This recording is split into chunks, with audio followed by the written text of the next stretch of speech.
I had always believed that fragrances told stories, the kind that linger even after the moment passes. As a junior scent designer at Le Claire Parfumerie, one of New York's most elite perfume houses, my world was built around bottled emotions. Each formula I created carried whispers of passion, heartbreak, and memories. But nothing could have prepared me for the story that began the day I handed a bottle of my secret scent to my roommate. Her name was Lila. A whirlwind of charm and confidence, she was my best friend and roommate, and also a temp receptionist at our office. Lila didn't know the first thing about perfumes, but she knew how to turn heads. We were opposites. I lived in the quiet rhythm of formulas and essential oils, while she thrived on attention, sparkle, and speed. Despite that, or maybe because of it, we got along like lavender and vanilla, an unlikely blend that somehow worked. One evening, I was working on a personal fragrance, something I hadn't submitted to the lab yet. It wasn't approved. It wasn't on record. It was mine. I called it Noir Fleur, a mix of dark rose, saffron, and a rare woody amber I had smuggled in from a perfumer in Morocco. I didn't know why, but I poured more of myself into that formula than any other. It was romantic, bold, and vulnerable. Lila came home while I was testing the base notes. She immediately walked over to my workstation, eyes lighting up. "What's that?" "It smells like temptation and heartbreak. In a bottle." I laughed. "It's just a personal project. Not ready yet."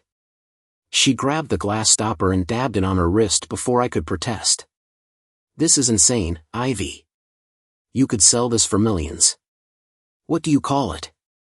"Noir Fleur," I replied quietly. "Sounds sexy," she said, smiling mischievously. "I have a meeting with your boss tomorrow. Maybe I'll wear it." "Wait, what meeting?" "He called me in for an internal interview. They're considering me for the full-time executive assistant role." I was stunned. That position had been posted last week. It was a permanent spot that worked directly under Damien Blackwood, our head of brand and the most enigmatic man I'd ever met. Damien wasn't just handsome, he was refined, with a presence that made rooms fall silent. He understood scents the way artists understood canvas. Everyone in the company either feared him, adored him, or wanted to be him. "Lila," I said hesitantly, "maybe you should wear something more traditional. That formula's not finalized." She shrugged, already walking toward her room. "Too late. It's perfect. Wish me luck." The next morning, I watched her leave wearing a fitted white blouse, navy trousers, and my fragrance trailing behind her like a spell. I stood at the window long after she disappeared down the block, the scent lingering in the air. I tried to focus on my work, but my stomach twisted every time I passed Damien's glass office. Around lunchtime, Lila came bouncing into the lounge, grinning like she'd just won a trophy. "You won't believe this," she whispered. Damien loved the scent. He couldn't stop asking about it. I stared at her. "What did you say?" I told him it was a new fragrance I've been experimenting with at home. My heart dropped. "You what?" "Relax. I didn't say it was mine. Just that I wear it." But that wasn't the point. Noir Fleur was mine. My formula. My soul in a bottle. And now Damien Blackwood thought it was hers. The days that followed blurred. Lila got the job. She moved into the executive wing, and every time she walked into a room, people noticed. They noticed her scent. My scent. Damien began referencing it in meetings, hinting he wanted to base our next signature launch around something dark, floral, feminine, haunting. I couldn't sleep. I couldn't eat. The betrayal wasn't just that Lila wore the scent. It was that she allowed him to believe it represented her. And Damien, someone I had admired from afar for years, was captivated by her now. Or at least, by the aura she wore. My aura. Then came the Friday evening gala. It was our annual industry showcase, and Damien would be unveiling the direction for our next scent line. I almost didn't go. But something inside me refused to stay home. I wore a simple black dress, my hair in loose curls, and a light layer of noir fleur. Not to provoke. Just to reclaim. As I entered the marble hall, I saw Lila laughing with Damien across the room. She looked stunning. Confident. She wore the scent as if it were a crown. Damien's gaze flickered across the room and stopped on me. He excused himself from the group and walked straight toward me, a faint smile on his lips. Ivy, isn't it?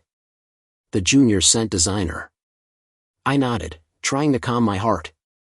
He leaned in slightly, sniffing the air near my neck. Interesting. You're wearing it too. I met his eyes. It's mine. He blinked. Excuse me? The fragrance. Noir fleur. I designed it. Months ago. It was never submitted. Damien's expression shifted, part curiosity, part something else. He studied me for a long moment. Meet me Monday morning, he said. My office. First thing. And just like that, the story had turned. But I didn't know whether I'd just saved my formula, or lit a fuse to something much more dangerous. The week following the perfume incident was a whirlwind. I couldn't stop thinking about her, the way she had worn my scent to impress the boss, how that small gesture had sparked something deeper inside me. It wasn't just about the perfume anymore, it was about the emotions she had unknowingly triggered. The office had been buzzing with talk about the big project. People were talking about who would get the promotion, who had impressed the boss the most. But for me, none of that mattered. All that mattered was her. My gaze would often wander over to her desk. It felt like the perfume, the one we had shared, had built an invisible thread between us, pulling me in. Her name was Ava. She had always been the kind of person who kept to herself, a little reserved but brilliant in her work. She was one of those people you'd never expect to notice you, but when she did, it was like the world shifted. And now, there was this unspoken connection, something neither of us had expected but couldn't deny. I spent the days leading up to the big meeting distracted, my thoughts consumed by her. I found myself replaying every detail of the days she wore my perfume. It had been a small gesture, something no one else would notice, but it meant everything to me. To her, it was just a tool to stand out, to get noticed by the boss. To me, it felt like a signal. She had worn my scent to mark a place in my life, even if she didn't know it yet. That Friday afternoon, I found myself walking toward her desk. My heart was beating a little faster than usual. She was typing away at her computer, completely immersed in her work. I hesitated, but then I mustered the courage to speak.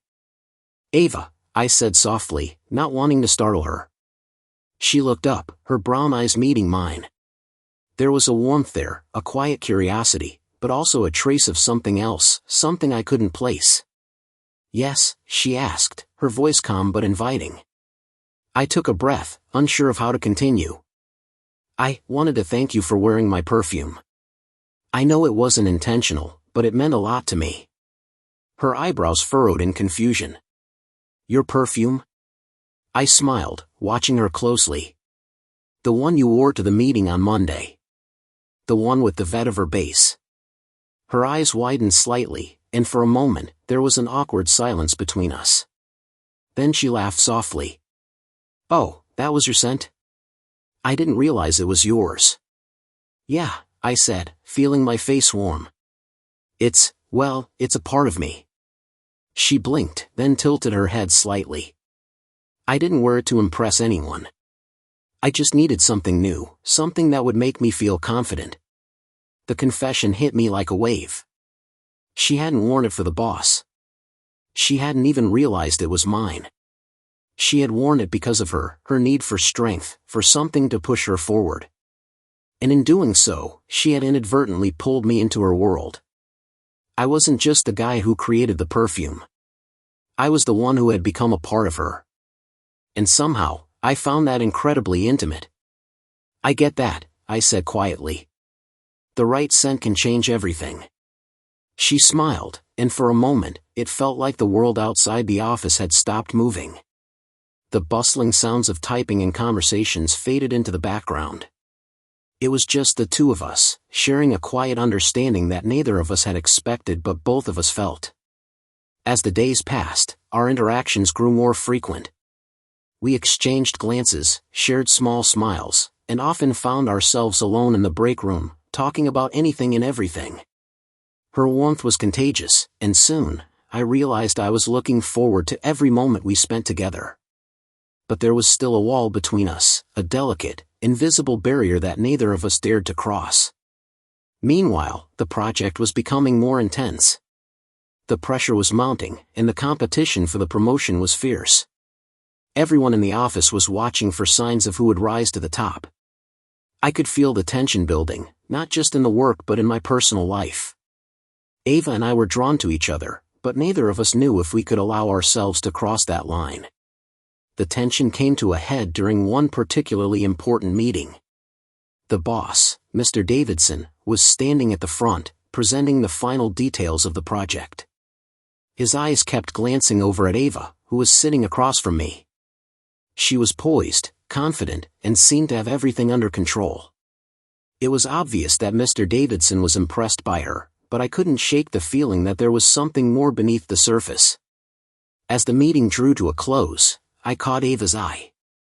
There was something different about the way she looked at me, something I hadn't seen before. She stood up to leave the room, but as she passed me, she paused. "Hey," she whispered, her voice low, almost nervous. "I need to talk to you." My heart skipped a beat. I nodded, unsure of what was coming, but also eager to find out. "I'll meet you in the lounge in 5, she added, her eyes darting briefly to Mr. Davidson before she turned and walked away. I watched her leave, my mind racing with questions. What did she want to talk about? Was it about the promotion? Or was it about us, about the subtle, unspoken connection that had grown between us? 5 minutes later, I found myself in the lounge, my palms sweating. I had no idea what was coming, but I knew it was going to change everything. When she walked in, she was holding something in her hand. It was a small bottle, a familiar bottle, the one with my perfume. Her eyes met mine, and there was a look of determination in her expression. "I wore it again," she said softly, holding up the bottle. "Not to impress anyone this time. Just because I want to feel like I belong somewhere. Want to feel like I'm not just a part of the crowd. Like I'm seen." Her words hit me like a wave, and for a moment, I couldn't breathe. She wasn't just talking about the perfume. She was talking about herself. She was trying to find her place in the world, and somehow, I had become a part of that journey. "Ava," I said, my voice barely above a whisper. "You don't have to impress anyone. You already belong here. You belong with me." And just like that, the wall between us started to crumble. The words I'd spoken hung in the air, fragile and uncertain. I hadn't meant to say them, but somehow, they had slipped out. Ava's gaze softened as she looked at me, her lips parting slightly as if weighing her own thoughts. "I've been so lost in trying to prove myself," she said quietly, her voice tinged with vulnerability. "I thought that maybe if I could just be someone else, someone more confident, maybe I'd be able to stand out. But it never worked. And now, I'm starting to realize that I don't have to be anyone else. Maybe I just need to be me."